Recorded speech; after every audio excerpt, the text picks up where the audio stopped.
Gender rights groups have called for stricter sanctions against sexual harassment in the country's tertiary institutions.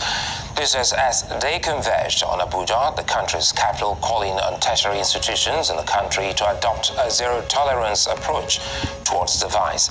They also launched an app where female students can report cases of sexual harassment, saying students must not only feel safe on campus, but must be allowed to have their voices heard.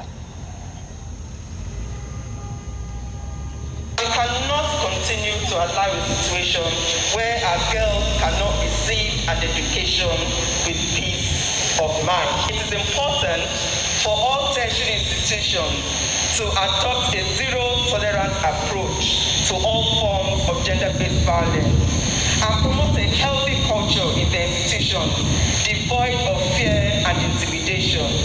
Students must feel safe on campus, and victims have a right to be heard and not be intimidated or shamed into silence. We would like school authorities to make the required financial, material, and technical resources available for the implementation of any sexual harassment policies in place. Over 100 tertiary institutions developing their anti-sexual harassment policy.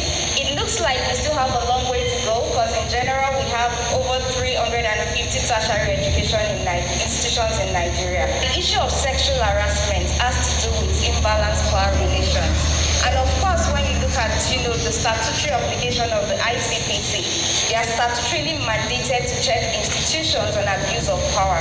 And to the best of our knowledge, sexual harassment is the worst form of gender-based corruption in environment of learning. We can, together create an environment of learning where the fight against sexual harassment will not be a daily struggle, but a natural part of our actions. Actions that is disciplined, actions that are structured, actions that are well managed in the correct sequence and prioritization.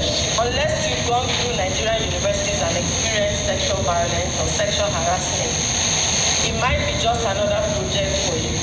Some of us have lived it, some survived. I have friends who didn't survive it, some had to leave school because of that. And so many girls, and especially the female gender, suffer from sexual harassment. It's a power dynamic thing. And we need to find a way to ensure that survivors can tell their stories without judgment.